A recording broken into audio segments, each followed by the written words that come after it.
मन मंदिरा गजर भक्तीचा.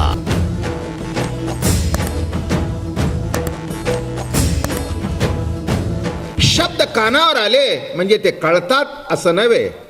अर्थ कळेल पण प्रतिती कळणार नाही. आई शब्द बोलता येईल पण आई शनबा शब्दाचा अनुभव येण्याकरता 20-25 वर्ष काढावी लागतील.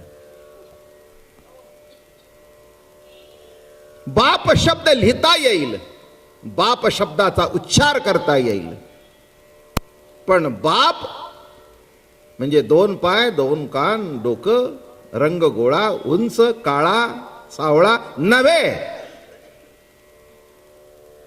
मुला करता जे झुरण आहे त्याच्या कल्याणाकरता आयुष्यभर जी तळमळ आहे ती तळमळ म्हणजे बाप.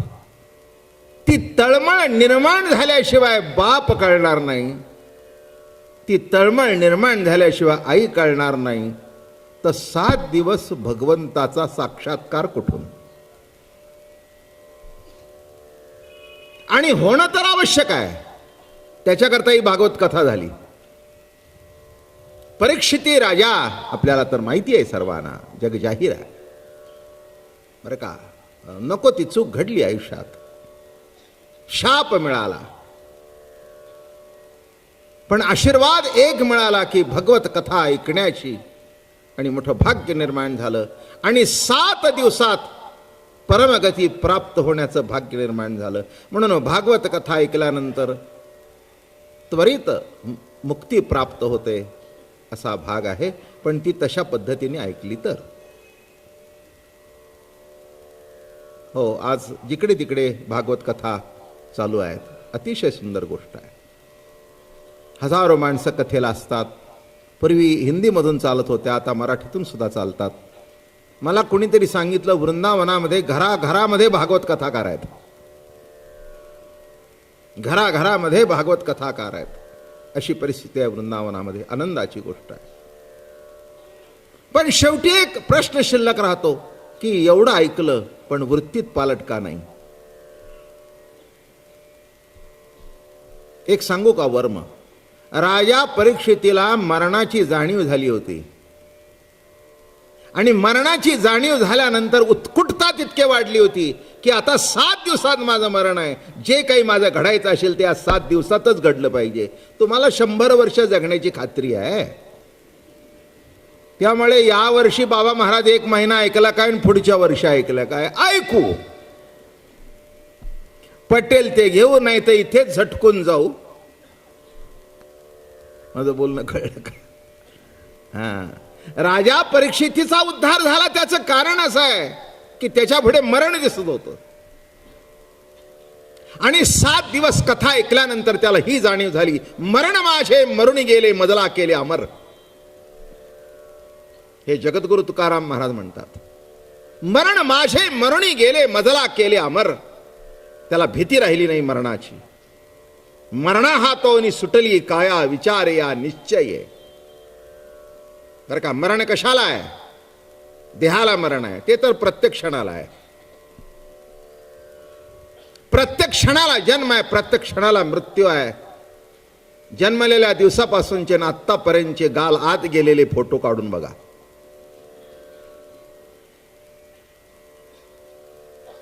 त्यावेळेलाही दात तोंडात नव्हते तेव्हा कसं गोंडच दिसत होतं. आता तोंडात दात नसताना कसं बोळकं दिसतं, नाही का? हो, लहान मुलं असतात त्याच्या तोंडात दात नसतात, पण ते काय गोड दिसतो बरं का. मग असे पुढचे 2 दात येतात ते सुद्धा गोड दिसतात. आणि तुमचे सगळे पुढून जेव्हा 2 उरतात ना, त्या बोलताना असं समोर येतं. मग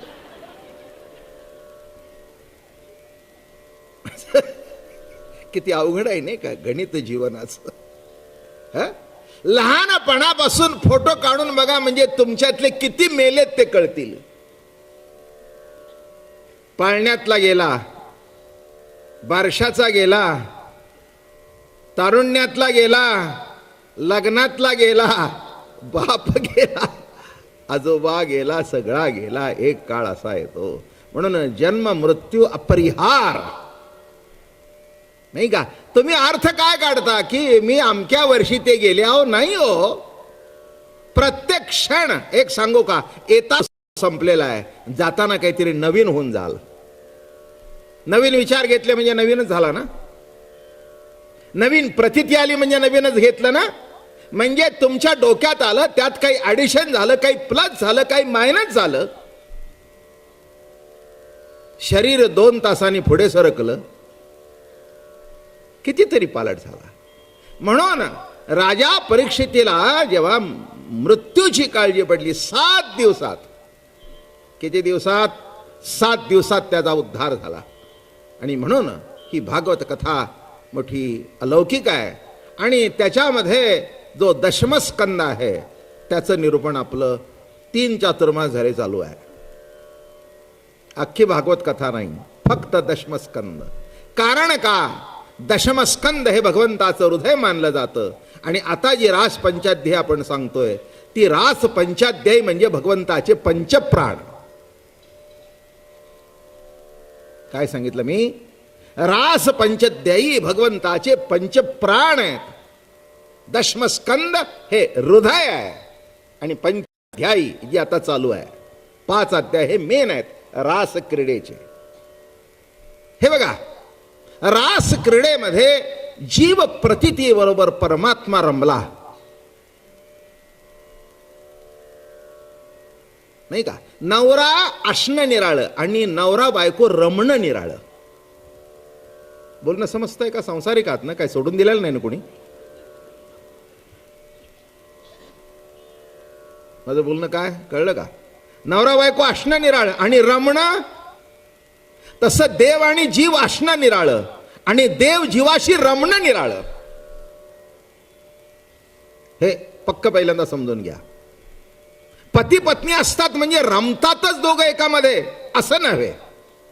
तुम्ही म्हणाल अहो रमतं नाही कसे, 2 मुलं झाली. अरे ते शारीरिक भोग आहे, संपलं. बलात्कार केला तरी मुलगी गरोदर राहते. काय तुम्ही सांगता शारीरिक सुख न प्रेम न? माणसं म्हणतात मुलं म्हणजे प्रेमाचं प्रतीक. ठीक आहे, असेल त्याला असेल. आणि पुढे सांगतो तसंच असावं, भोगाचं प्रतीक नसावं, वासनेचं प्रतीक नसावं. असं म्हणण्याचं कारण नाही आहे की मुलं म्हणजे प्रेमाचं प्रतीक आहे, आणि नाहीही म्हणण्याचं कारण नाही. दोन्ही बाजूनी सांगितलं. काय तुम्हाला वाटत असेल 2 मुलं झाली म्हणजे प्रेम आहे? समजू नका. कितीतरी आपण पेपरमध्ये वाचतो, तिच्यावर बलात्कार घडला आणि ती मुलगी गरोदर राहिली. अनिच्छेने घडलं, बळजुबरी घडली, तरीही गर्भधारणा घडली. याचा अर्थ ती एक शारीरिक प्रक्रिया आहे, ती घडली, संपलं. कशा करता सांगतोय मी? मग आता इथे मिलन आहे का? मिलन आहे का? बर मिलन घडलं नाही का? घडल्याशिवाय उदरामध्ये गर्भ राहिला का? मिलन घडल्याशिवाय उदरामध्ये गर्भ राहिला नाही, पण मिलन घडलं नाही कारण त्या कृतीचं दुःख आहे, त्या कृतीची व्यथा आहे, त्या कृतीचा आनंद नाही. तेव्हा लक्षात घ्या, जवळ असणं निराळं आणि एकमेकात रमणं निराळं. तसं परमात्मा जीवाजवळ आहे, पण रमणं कुठं आहे? मी जेव्हा सांगतो नेहमी तुम्हाला की परमात्म्याच्या दिल्याला तोंडाने माणूस सांगतो देव नाही, हे काय रमणं आहे काय? याला कुठे रमणं म्हणतात का? पती पत्नी आहे, दोघं चांगलं आहे, ठीक आहे, बरं का, साड्या घेतल्या, तमकं घेतलंय, तमकं घेतलं. तो म्हणला अगं तुला या वर्षात 10 साड्या घेतल्या, घेतलं म्हणून काय झालं? काय उपकार केलेत का? अरे अशा इथे बोलणाऱ्या कोणी नाहीत म्हणून मी सांगितलं. नाही, जरा पाणी बिणी पितो म्हणजे तुम्हालाही शांतता, मलाही शांतता. काय आहे का नाही? जवळजवळ 99 बोलतीलच, एखादी अपवाद सोडून द्या.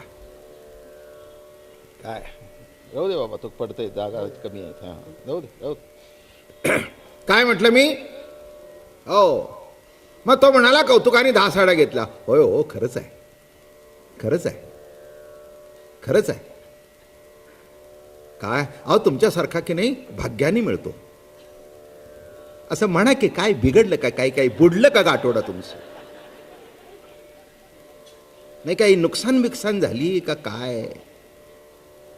नाही झाली ना? मग म्हणलं तर कुठे बिघडलं? हां, काय झालं घेतलं तर? काय झालं घेतलं तर म्हणण्यापेक्षा असं म्हणावं, खरंच खरंच हो, खरंच किती आवडीने प्रेमाने तुम्ही घेतलं, किती कष्ट करून तुम्ही कमवता आणि मला साडी घेतली असं म्हणा. बघा, नाही त्या दिवसापासून तुमच्या घरी सुद्धा रास क्रीडा सुरू होईल. मी म्हणेन ते ऐकेन. रास क्रीडा म्हणजे इंद्रियांचा संयोग नव्हे, तर हृदय हृदयाचं मिलन ही रास आहे. माझं बोलणं कळलं का? केवळ इंद्रिय संयोग नव्हे. तशा दृष्टिकोनातून इतक्या खालच्या दर्जाला येऊ नका. संतांचे गाथे माझ्या पुढे उघडून ठेवलेले आहेत, नाही का? तो शारीरिक संबंध एका गणिकेशी सुद्धा होतो. त्यात पत्नीशी घडला किंवा दुसरं कोणाशी घडला तर विशेष काय? मग शारीरिक संबंध एवढाच रास आहे का? नाही का? तो संबंध घडला, पैसे टाकले, फेकून दिले, निघून गेला, पुन्हा कुणाशी घडला हेही विसरून गेला. जरा नीट जाणीवपूर्वक रास आहे का हे जर कळलं तर बरं आहे, नाही तर उपयोग नाही आहे. म्हणून रास क्रीडा मी मागेही सांगितलं, ज्यांना कृष्ण कळला ते संत झाले, ज्यांना कळला नाही ते तमासगीर झाले. मन मंदिरा गजर भक्तीचा.